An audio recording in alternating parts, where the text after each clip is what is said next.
Alhamdulillah. Alhamdulillahirabbil alamin. Asyhadu an la ilaha illallah wa asyhadu anna Muhammadar Rasulullah. Allahumma shalli ala sayyidina Muhammad wa ala ali sayyidina Muhammad, amma ba'd. Jamaah nafsu.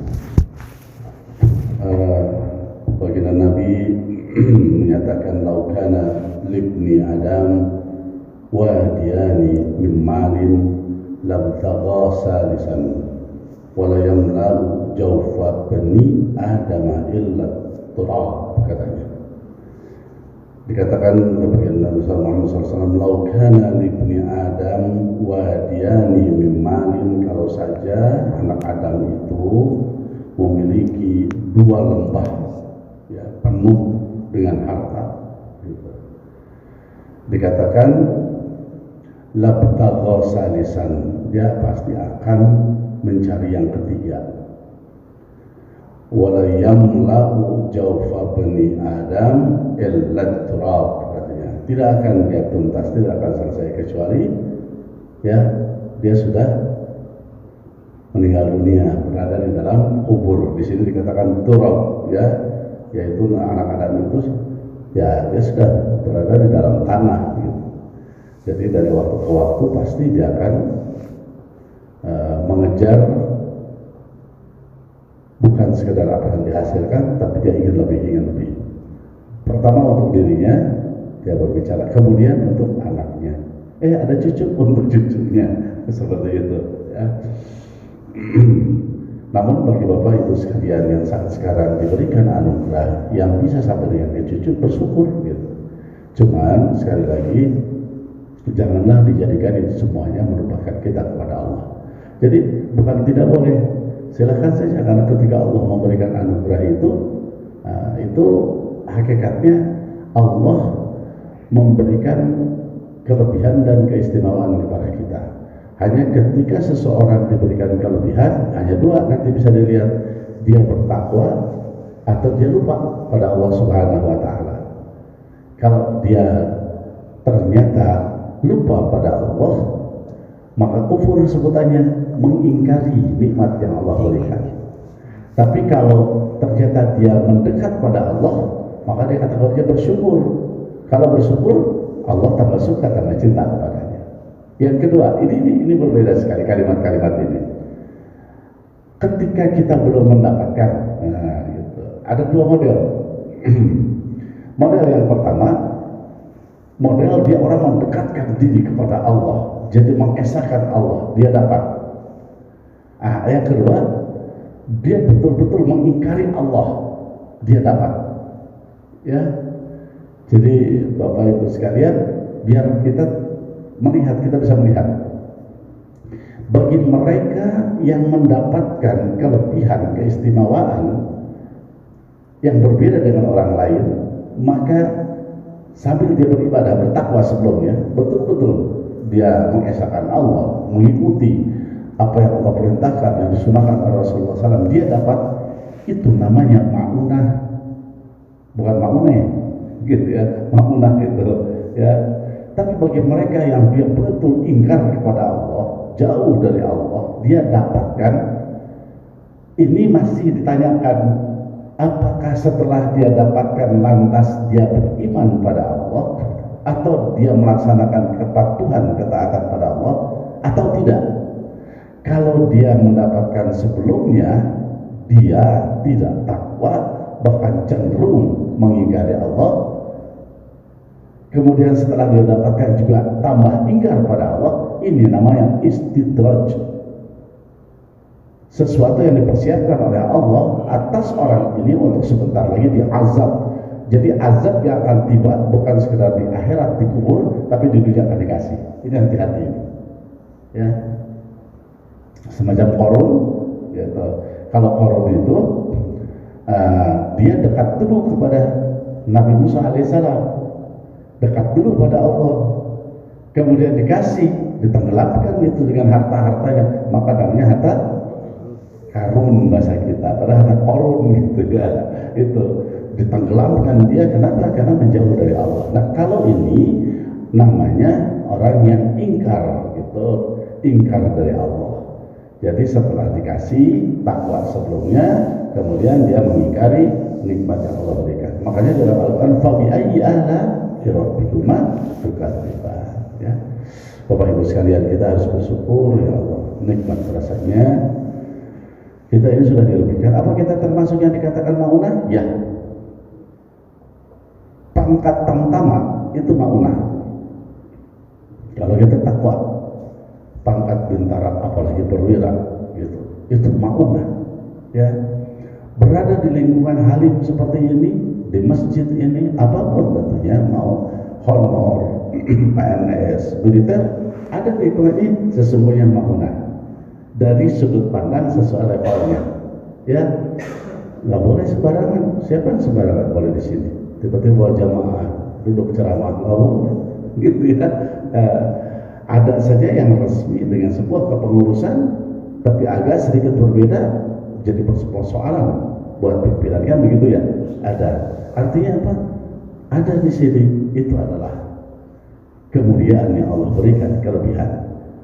Tambah kita syukuri, tambah mulia di sisi Allah Subhanahu wa Ta'ala. Karena kalau nggak salah kemarin sempat ya di pertemuan selanjutnya, kalau kita bertakwa kepada Allah Subhanahu wa Ta'ala, yang menjauh dari dosa sama sekali enggak gitu. Jangankan melaksanakan gitu, jangankan melihat, berpikir untuk berdosa saja nggak mau gitu, mau taubat dari berbagai kesalahan, maka Allah berikan dia memiliki kekuatan tanpa barang tentara. Allah berikan dia kekayaan tanpa harta, udah kaya. Loh, yang paling enak kan itu, Bapak Ibu sekalian. Kita diberikan oleh Allah kekayaan tanpa harta. Kenapa? Di akhirat nggak ada hisab. Sedikit kita cerita. Ada seseorang yang diberikan kekayaan berupa harta, dia memiliki villa. Orang ini, orang ini kadang-kala sholat, kadang-kala enggak. Bahkan ada dia punya villa tapi enggak sholat, tapi Islam. Sholat betul-betul jarang lah, ngaji Quran apalagi gitu ya. Tapi di villa itu ada orang yang babat rumput, bersih-bersih gitu ya. Bahkan istrinya masak di situ, masakannya enak.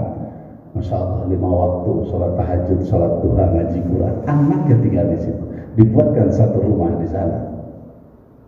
Ini yang dikatakan, hakikatnya kata Sayyidina Ali, dia pemilik kenikmatannya tanpa dipersulit pertanyaan di akhiratnya. Sedangkan yang beli ini pemilik yang mempertanggungjawabkan dengan kesulitannya di akhirat. Bayangkan, berarti si itu ketika di akhirat yang jaga di sana tanya, "Hei Fulan, engkau tinggal di mana?" "Saya tinggal di Cipanas." "Rumahmu engkau bikin uangnya dari mana?" "Maaf, itu bukan punya saya, tapi saya hanya menunggu pun saya digajinya," gitu. Nggak ada pertanyaan lain, udah diam. Malaikat nggak ada pertanyaan lain, tapi dia hanya bertanya ke arah takwa. Ditanya, baik, mulai ditanyakan siapa nabimu, gitu kan. Kemudian apa yang kamu lakukan saat engkau berada di tempat itu, hanya itu saja. Jadi bukan bicara kehartaannya, tapi perilaku dia. Apakah engkau melaksanakan titah perintah Allah berupa sholat? Ya, aku kerjakan. Baik, kamu tidak sekedar bicara, tapi harus ada buktinya. Maka dibukalah layar lebar yang disaksikan oleh banyak orang. Nanti di akhirat disaksikan. Gimana nyaksiinnya? Ada cara yang bagaimana.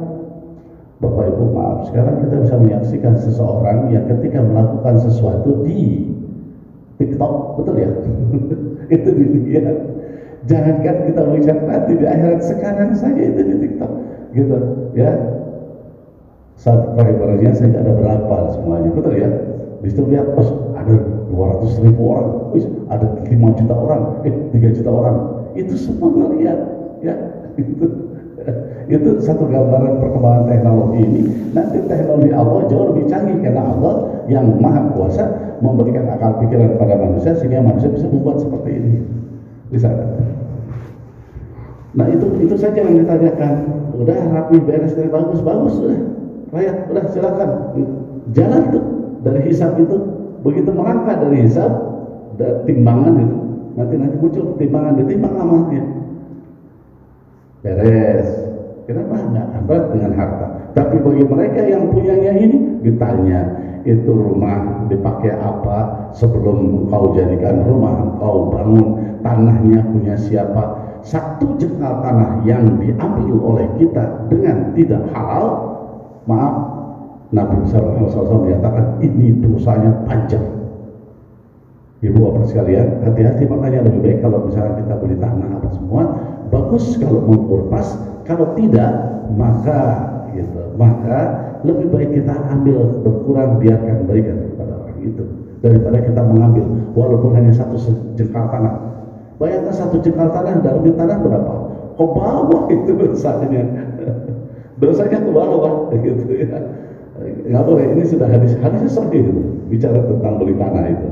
Kita kadang-kadang berantem gara-gara satu jengkal tanah, 1 meter tanah. Padahal di situ dosa besar. Jadi kelihatannya kita bukan dosa besar, itu dosa besar tanah. Ya. Kenapa? Karena dalam tanah itu berapa jauhnya ke dalam ke bawah sana, ya. Di bawahnya ada emasnya, di bawahnya ada berliannya misalkan, ya. Di bawahnya ada uraniumnya, di bawah gitu. Jadi nggak mudah itu ya. Jadi kalau orang yang teliti tentang hidup, betul berhati-hati tentang harta semuanya. Makanya harus hati-hati sekali. Ustadz gimana nih? Saya ya tanggung kan, saya nggak tahu di perjalanan ini. Ada yang abu-abu, ada yang putih, gitu kan. Ada juga mungkin yang hitam di dalamnya. Harus bagaimana? Ya Allah Maha pengampun lagi penyayang. Allahu Ghafurur Rahim. Mohon ampun kepada Allah Subhanahu Wa Taala. Makanya ketika ada harta, kita menghitungnya haul nisabnya, ada sudah haul dan nisab, keluarkan zakatnya. Untuk yang lainnya infakkan dalam tiap bulannya. Kan seperti kita punya gaji nih, ya Allah, kami tidak mengetahuinya. Mungkin ada sisi yang engkau nilai dari kekuasaanmu, dari kerjaku, mungkin ada kurangnya. Nah, bismillah ya Allah, keluarkan infaknya, keluarkan 2,5%, aku bagikan kepada siapa? Mau adik kita yang tidak mampu boleh, mau kepada tetangga kita boleh, mau kita teman kerja, yuk kita ngebasok boleh. Itu niatkan infak tuh. Seperti infak itu tidak mutlak uangnya plok kasih enggak gitu. Ya ini tambahan gitu ya. Kemudian apa? Nah, kalau bisa sedekah tiap hari. Ya, kalau nggak tiap hari, ya sejumat sekali. Ada namanya sedekah Jumat ya. Nggak apa-apa. Di sini kemudian ada Jumat berkah makan. Makannya kayak apa? Pokoknya ada bismillah, aku beli 5 biji taro. Itu sedekah.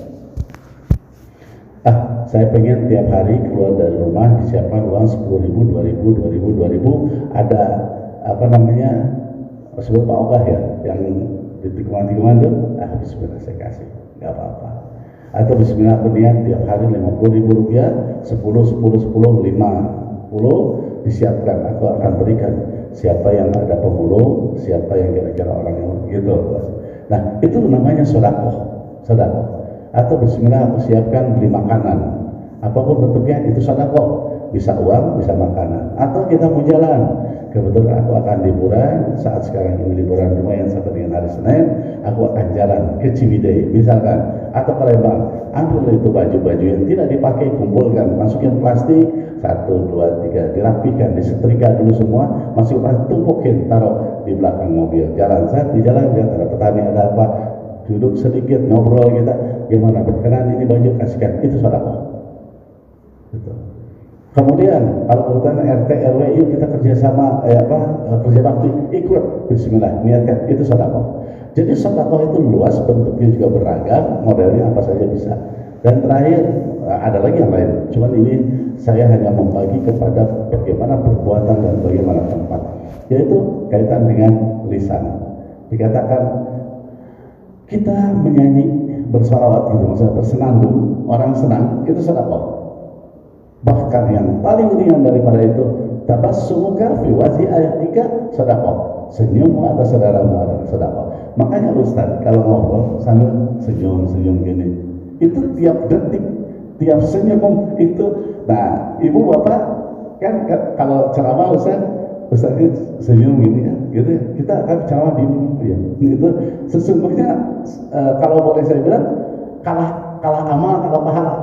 Harusnya jamaah dia senyum-senyum gitu. Dapat lagi tuh Pak. Dan senyum itu hitungannya detik. Mohon maaf, kalau saya memberikan uang ini 10.000 rupiah, satu kali itu dihitungnya 10.000. Dia akan menanti diberikan apa.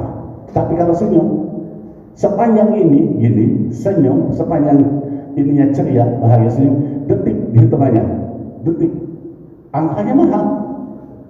Gini, gitu. Makanya yang terbaik itu kalau kita sedang menyampaikan sesuatu sambil gini, kecuali kalau marah. Kalau marah kan nggak bisa tersenyum ya, gitu ya. Ya, baik Bapak Ibu jemaah rahimakumullah itu. Jadi tambahan lagi ini nilai-nilai kesufian tasawuf luar biasa sekali. Ya, makanya memang ini akhlak. Karena kan tauhid, kemudian berbicara tentang fikih itu adanya di akhlak nantinya. Adanya di akhlak. Orang bilang sholat, tapi akhlaknya dia gitu. Beriman katanya pada Allah, tapi nggak ngasih nggak bertampakkan keimanannya pada Allah. Jadi kembali ketika berbicara tentang interaksi komunikasi sosial itu adalah cerminan dari bagaimana ketakwaan dia, ketakwaannya ada di mana, beribadah pada Allah seperti yang sholat 5 waktu, puasa, baik puasa sunnah, itu puasa sunnahnya rajin, tapi ampun omongannya kan ada gitu ya, waduh itu kalau bicara tentang sodakohnya, bicara tentang ini, tapi ada gitu. Itu kembali pada akhlak. Maka kita perlu bicara tentang akhlak. Tasawuf itu adalah kedalaman akhlak. Yang kami katakan buang sampah itu baik, tapi maaf, di balik kebaikan buang sampah itu ada kebaikan yang lebih lagi untuk dirinya, untuk Allah dan untuk dirinya. Bismillahirrahmanirrahim. Di balik bungkus lemper, ya bungkus putri salju, itu ada hal yang tidak tampak dari mata saya, tidak bermanfaat untuk lisan dan perut saya, tapi dari sisi makhlukmu ya Allah, lalat, semut, bismillah, aku bersedekah kepadanya, taruh buang tempat sampah. Dijamin rumah yang seperti itu nggak bakalan banyak lalat di meja makannya. Cara mengusir lalat gitu, kita kadang-kadang pakai itu ya, pakai lem ya, itu membunuh lalat namanya itu, atau pakai sapu lidi. Bayangkan kita mau makan lalat banyak, pegang sapu lidi gini, di meja makan banyak makanan. Iya, udah pernah lihat yang begitu? Mau makan repot ribet ya plok udah siapa makan datang lagi lalat, datang lagi, dibuat susah dirinya gitu ya. Padahal dengan cara niat yang tadi, bersihkan semua yang ada, hindarkan beberapa hal yang amis-amis, sudah bismillah sama kita buang sampah begitu. Itu nanti biasa lalat ke sana, semut gitu pada saat tempat sampahnya tetap, jangan pindah-pindah ya. Baik, selanjutnya Bapak Ibu sekalian, dikatakan lagi laisal ghina an kasratil aradi walakinnal ghina nafsi.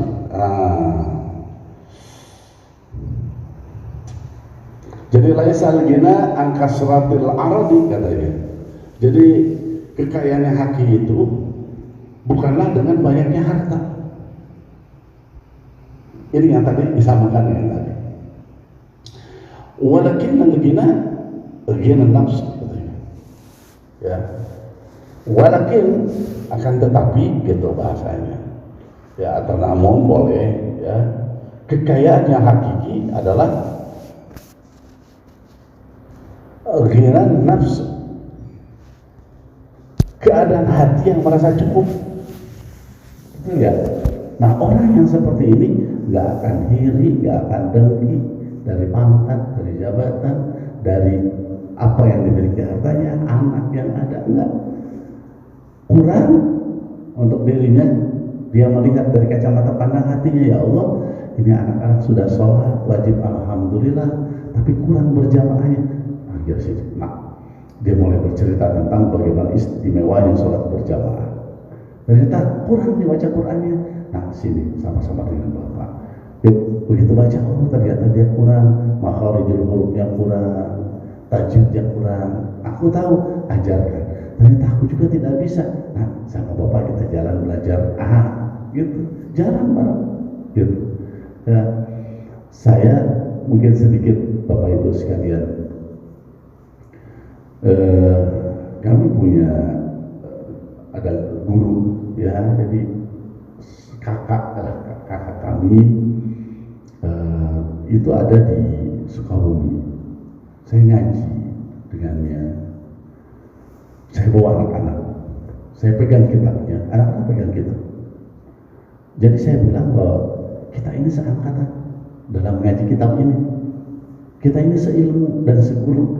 Bapak ini bukan guru kalian, bapak adalah bapak kalian, tapi guru kita itu gitu. Saya bawa, saya ngaji kitab hikam di beberapa tempat, ya. Ada satu di antaranya, kami sudah almarhum, semoga Allah merahmatinya, kami mengaji kepada beliau, ya Kiai Jejen. Bareng anak-anak saya duduk bareng, sama-sama dengarkan. Kita bilang kita lulus kitab ini, kita bersama satu level. Saya bilang satu level.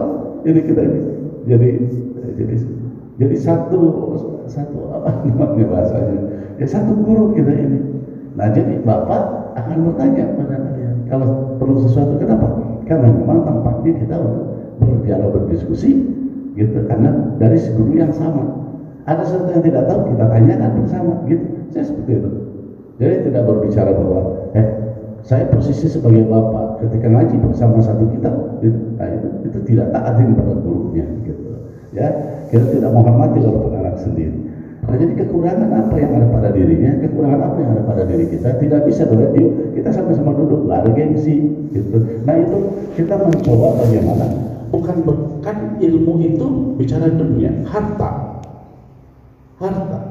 Jadi bagaimana kita merasa cukupnya diamal, gitu. Jadi harta kaitan dengan ilmu itu diamalkan, dibagikan, dikasihkan, gitu. Mencari sama-sama, ya cukup dalam hati kita. Aku betul sebagai ayah, aku betul ini sebagai guru dari mereka. Tapi ketika bicara ngaji bersama dalam satu majelis dengan guru, kitabnya sama, dia sama-sama sesungguhnya dengan kita, gitu. Ya, boleh jadi dia jauh lebih tinggi. Maaf, Bapak Ibu sekalian, di dalam dunia tasawuf itu kan intinya bagaimana jadi takhalli, ya. Jadi bagaimana hati yang kotor kita bersihkan. Kemudian yang kedua, kita keluarkan apa yang di dalam selain daripada Allah. Ini Pak, bicara tasawuf terakhir, Allah. Yang ketiga, maka tempatkan Allah sehingga segala hal hanya Allah, ya. Sekarang apakah sudah di hati Bapak Ibu atau kita sekalian Allah di hati? Pasti kita bilang belum. Sewaktu-waktu Allah, sewaktu-waktu dunia, betul ya, gitu ya. Ada saatnya kita lagi tajam, zikir semua. Pokoknya kalau sudah di hatinya Allah, nggak akan lepas tiap detik ingat Allah. Sudah begitu? Mohon maaf, sudah gitu. Dia tidak pernah akan diselewengkan pikirnya semuanya. Jadi jalan apa semua yang dia tatap matanya ini, tatapan mata itu sama, yang kita tatap sama. Namanya bulan, gitu ya. Sama, kita tetap sama. Cuma beda basirahnya. Basirahnya terus nih bicara Allah, melihat kemuliaan yang ada di hadapannya. Jadi kalau kita masih ada dengki, ada iri, ada kesal, ada marah, itu kita belum sepenuhnya. Karena untuk sesuatu yang di qalbunya ada Allah, semuanya menjadi lahan untuk kita lebih cinta, lebih dekat, dan senantiasa lebih kagum dan bangga dengan Allah, gitu. Ya, kalau kita kan enggak, kita melihat sesuatu hebat, lupa Allah, gitu. Ya, lebih kagum pada harta itu, lebih kagum pada kebendaan itu, lebih kagum kepada dunia ini, gitu. Ya, orang yang seperti ini tidak akan marah ketika dihina, itu betapa hebatnya. Yang sudah bertajuk, orang tidak pernah ya akan kecewa jika sesuatu dia punya cita, dia punya harap dengan diikuti doa, gitu bahasanya.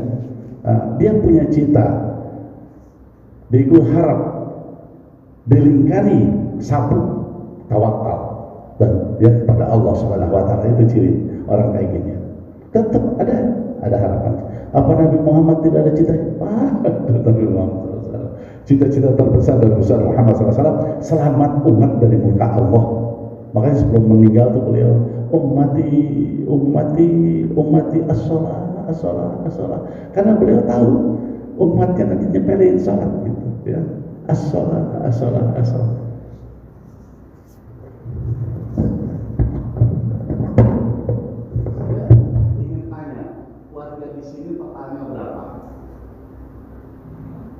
Kira-kira pertanyaan berapa? warga. Pasti ribuan kan? Ya di sini kita bagi ada 2 masjid untuk wilayah di sini. Kalau satu rumah ada 5 orang atau 6 orang, gitu saja. 6 dikali 100 saja sudah 600. Ya. Taruhlah, kalau kita berbicara 6, kita bicara ada 1000 lah, 1000 orang. Dalam wilayah kita ini yang memang kesini arah kita sebut saja ada kurang lebih sekitar 400 orang ya, itu sudah dipotong yang dipotong lagi yang di rumah yang nggak salat kita itu mestinya paling sedikit ya 200 saja itu ya 200 lah tiap subuh, zuhur, asar. Kalau zuhur, asar mungkin bawa-bawa saya dari kantor. Tapi subuh, maghrib, isya, betul ya? Nanti Sabtu dalam bahasa. Ya kalau kita hitung 1, 2, 3, 4, 5, 6, 7, 8, 8 itu 8 itu sebelumnya nyambung ke belakang. Mestinya masih ada penuh. Untuk 200 jamaah berdiri sholat penuh ini. Iya gitu ya, selesai. Itu ya. Kalian nanti tahu, ya asal. Tapi tetap ini, tidak, ya. Pesan bagi Nabi seperti itu. Jadi cita-cita tertinggi bagi Nabi untuk umat sesungguhnya selamat dari murka Allah Subhanahu wa taala.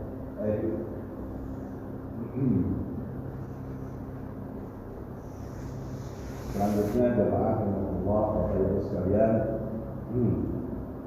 dikatakan lagi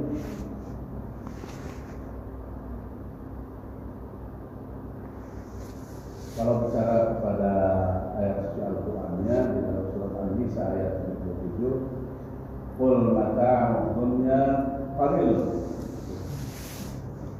wal akhiratu khairun liman ittaqa wa la tuzlamuna fatihah. Jelas kesenangan di dunia ini hanya sebentar, dan akhirat itu yang lebih baik. Untuk siapa? Dikatakan liman ittaqa, untuk orang-orang yang bertakwa. Jadi jangan khawatir bertakwa itu. Di samping tadi hatinya merasa cukup, gitu. Orang takwa tidak akan ada khawatir. Kenapa? Karena akhirat jauh lebih baik dalam hitungan dirinya daripada dunia. Ya sekarang kita menjabat, kita yang ngaku saja. Ada 10 tahun menjabat tempat yang sama kan aneh ya. Jabatan strategis ya, nggak mungkin rasanya bisa 10 tahun. Jabatan strategis paling 4 tahun, bisa 6 tahun aja udah hebat gitu ya. Jabatan strategis paling 2 tahun, setahun, lamanya 3 tahun, secara umum lama 3 tahun. Yang khusus saja yang misalkan 4 tahun. Sebentar dalam setahun sekarang sudah lama, betul-betul ya. Ya sekarang sudah tahun 2023, rasanya baru kemarin ini tahun 2022. Rasanya baru saja beberapa waktu yang lalu kami geger 2020 tentang COVID ya. Sekarang sudah alhamdulillah sudah berlalu, nggak terasa 2020 sekarang sudah masuk 2022. Betapa waktu rasanya cepat sekali ya, sebentar. Tapi akhirat itu jauh lebih utama pandang oleh yang takwa.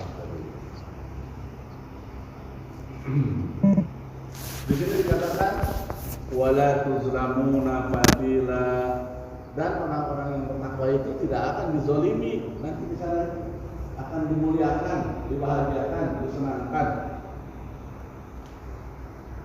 Terbayang kalau kita mau merenung sekilas, ya, sekilas kita merenung.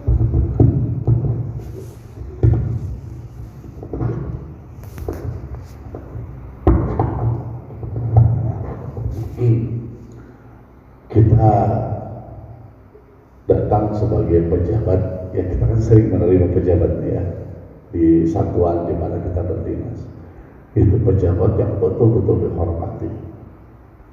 Kita yang kedatangan itu segala hal dari kalau bisa sempurna, jangan sampai ada ya cacatnya. Sebenarnya bayangkan ini Allah nanti di akhirat yang mempersiapkan kedatangan orang-orang yang dicintai karena dia takwa kepada Allah. Perintahnya sempurna, sesempurna-sempurnanya penyambutan untuk kita. Itu yang dikatakan tidak akan dizalimi. Itu bahasanya surat An-Nisa ya.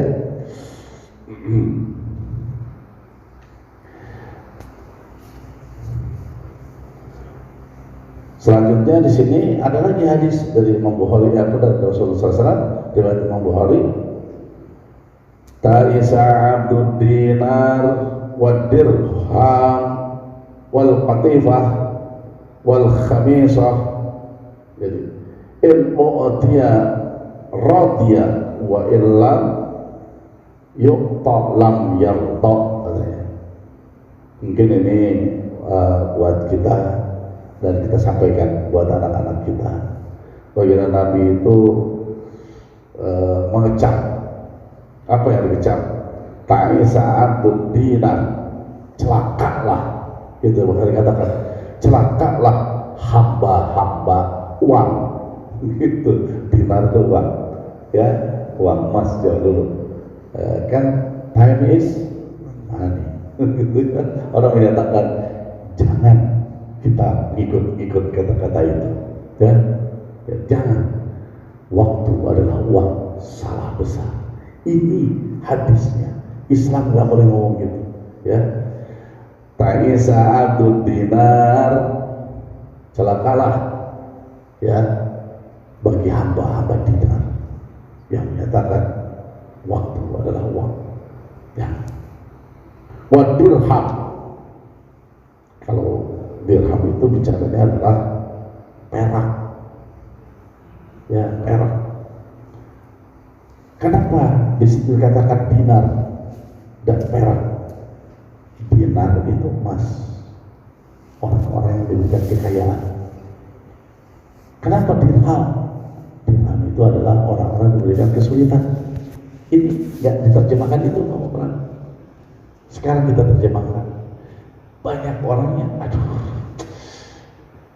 belum habis bulan sudah ngutang, bahkan belum habis tahun sudah ngutang, ya, ke BNI, koperasi, gitu ya.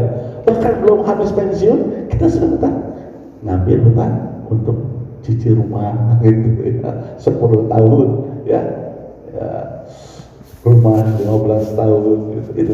Ini hati-hati, ini katakan yang seperti ini Rasulullah menyatakan celaka. Celakanya bukan ngambilnya, celaka kalau itu dijadikan hamba.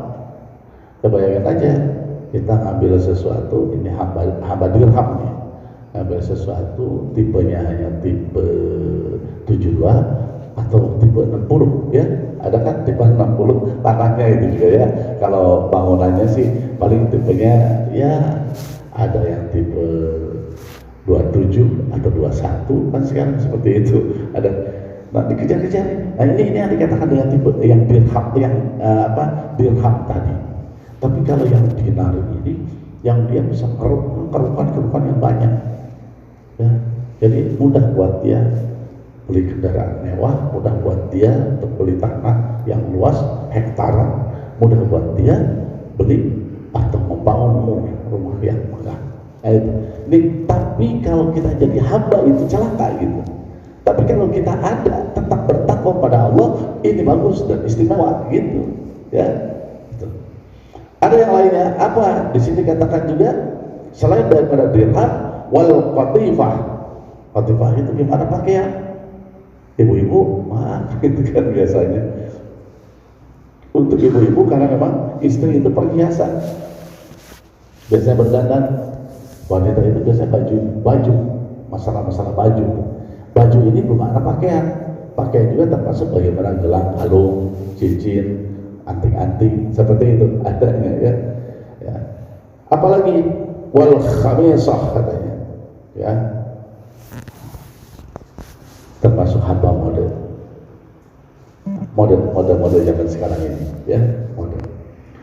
Dan radiyah. Jadi kalau diberi, ia itu cirinya. Jadi radiyah, kalau dia dikasih, ini ciri-ciri daripada hamba dinar, hamba dirham, hamba pakaian, hamba model, gitu. Ciri-cirinya adalah radiyah, apabila dia dikasih itu senang, dia bangga-bangga, terima kasih Tuhan, gitu, siap, cium tangan, gitu kan, gitu. Apa saja, mau kaitan harta, jabatan, apa saja dikasih ridho, gitu. Wa ilam yuqta lam yarta. Kalau nggak dikasih, itu nggak ridho, dia marah, kesal. Kok dikasih itu, saya enggak, hati-hati itu termasuk diantaranya ya. Payah gitu. Ya itu mah geng itu, kita mah nggak ini, nggak boleh tuh ya. Situ dikasih, saya tahu modalnya. Nggak ada apa-apa dia, jauh, jangankan sama saya, sama itu aja. Hati-hati ini. Nah ini sekarang terbawa, ada di sini, bukan ibu-ibu di sini. Oh dia ya, gitu sekarang ada ya, ikutan gitu kata.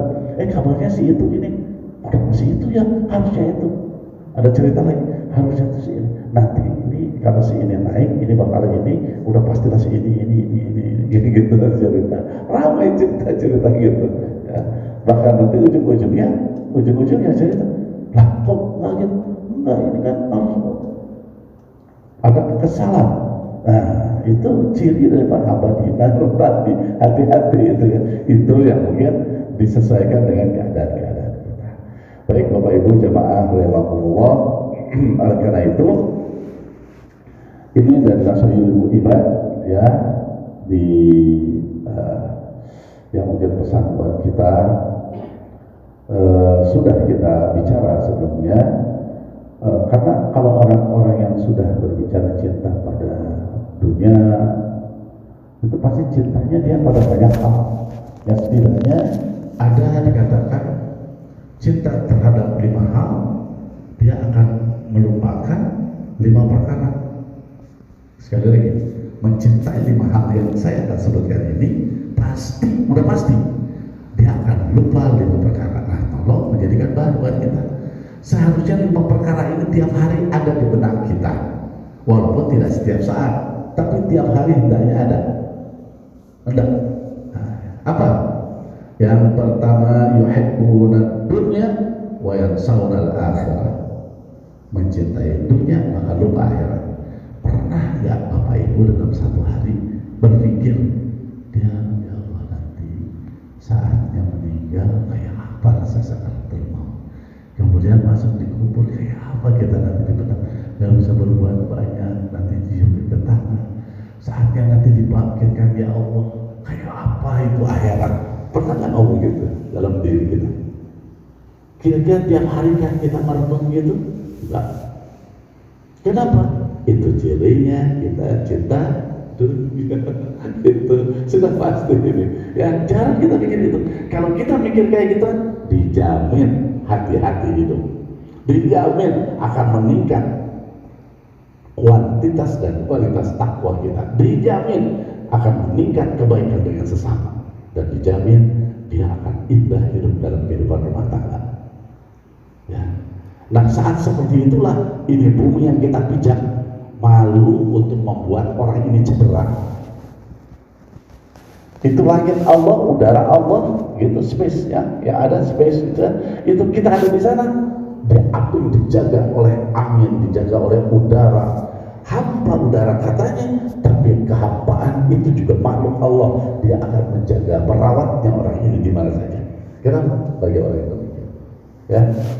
Yang keduanya wa yuhibbunal hayat wa yansawunal maut. Dia kalau sudah mencintai hidup, maka dia lupa kematian. Pernah nggak? Setiap hari, seminggu saja kita berpikir, ya Allah, kita melihat tangan bergerak, mata berkedip, nafas tadi, kita sadari ini, kemudian berpikir, gimana nanti menjelang syakaratul maut, sesak yang amat sangat, haus yang luar biasa, nggak bisa berbuat apa-apa. Saat itu berteriak lisan tak bisa mengeluarkan kata, digenggam ruh kita oleh malaikat Israel siap ditarik, perih rasa apa gitu. Nah, suka gitu? Tidak, karena kita mencintai hidup. Pokoknya kalau sudah cinta berlebihan, lupa itu. Nah, ketika lagi ingat tentang ada yang meninggal, makanya kita dianjurkan melayat, itu dianjurkan. Layat, yang sakit tengok, doakan. Kenapa? Itu pelajaran buat kita. Kalau tidak ada yang meninggal, tidak ada yang sakit, sempatkan berziarah kubur. Assalamualaikum ya ahlul kubur, assalamualaikum ya ahlul diyar, antum salafuna wa nahnu bikum insyaallah la ikut. Ya, itu kan bacaan, ya, engkau yang lebih mendahului. Assalamualaikum ya ahlul kubur wa assalamualaikum wahai ahli kubur, antum salafuna, engkau adalah yang lebih dahulu masuk ke alam sana. Ya, wa nahnu, dan kami, ya, insyaallah bikum lahikum, insyaallah dengan kamu sekalian lahikun akan sama-sama seperti itu nanti di sana. Itu kalau jarak kubur ini baca. Kita kadang-kadang assalamualaikum, amit-amit, jangan sampai ada yang mengganggu. Assalamualaikum, jauh-jauh, jangan daging putih, saya pulang. Padahal bukan gitu, itu. Ya. Baiklah Bapak Ibu sekalian, kita yang ketiganya yuhibbunal usul wa yansawunal kubur. Allah lebih cinta gedung pasti lupa kubur. Siapa orang yang senang metek-metek rumah lupa kuburan? Ya, dia lihat bagaimana pagarnya, besok lihat dapurnya, besok lihat atasnya, ketakuti semua kayak gitu kan. Pokoknya rumah seperti seindah apa, harus kayak gitu terus. Itu pasti lupa kubur. Nggak pernah dipikirin kayak apa nanti kubur. Giliran dia punya harta yang cukup banyak, dia pesan kuburan untuk dirinya apa?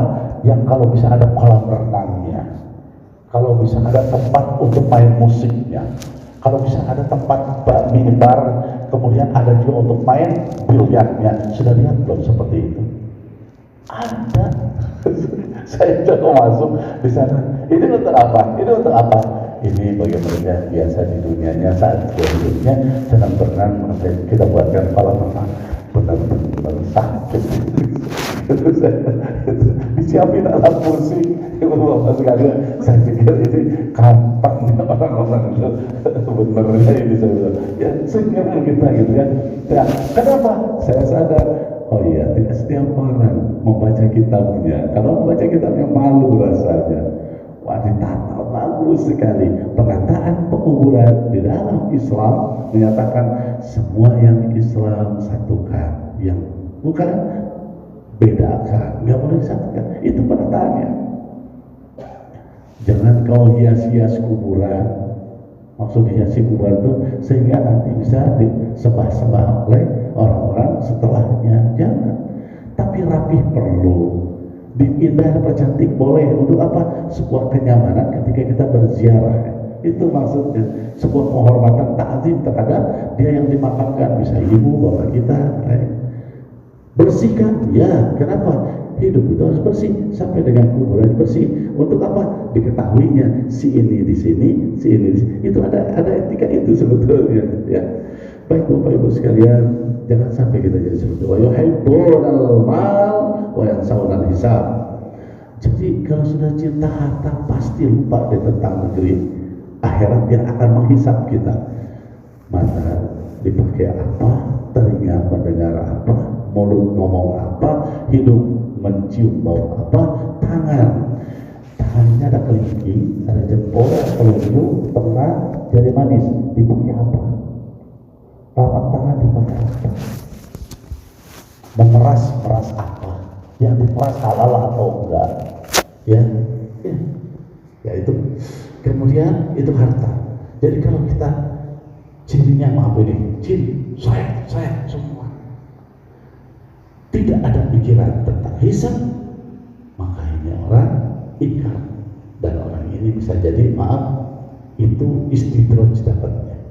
Tapi kalau ya Allah ini aku tapi ya Allah lah nggak mungkin kalau nggak diambil, ini akan aku bagikan juga. Kenapa?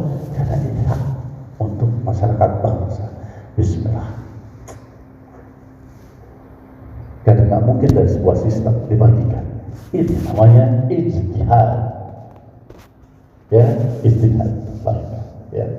Tiba-tiba sudah kita juga memakainya, yang kita ragukan ini dipakai bertobat itu bahasanya. Karena kan yang nempel di satu tempat boleh jadi ini kita tidak bicara ini kalau toh terjadi ada pada kita sudah nempel jadi tiang, yang halal nempel jadi tembok gitu, yang abu-abu nempel jadi ubin gitu. Sedangkan yang tidak kita ketahui itu nempel jadi lantai, kan nggak mungkin. Oh ini waktu itu saya ini yang ragu-ragu, yuk kita rubuhkan, kan nggak mungkin begitu. Bertaubatlah engkau di dalam itu, karena Allah Ghafurur Rahim. Insya Allah Allah minta apapun yang ada halalkan ya Allah. Makanya laksanakan sholat duha. Siapa yang melaksanakan sholat duha membersihkan hal-hal seperti itu ya. Allahumma inna duha wal baha wal jamaluka wal quwwata wal qudrata wal ismata. Allahumma in kana rizqi fis samai fa'azilu wa in kana fil ardi fa'azilu wa in kana fil ma'i fa'azilu. Ada haram enggak?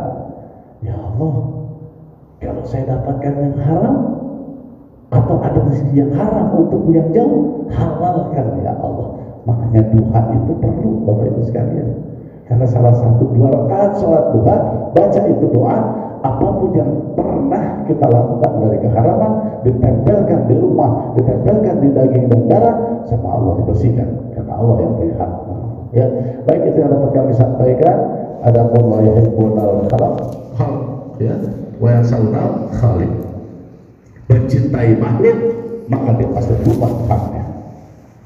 Cinta betul pada istri, cinta betul pada suami, cinta betul pada anak, cinta betul sama sahabat, maaf, dia lupa.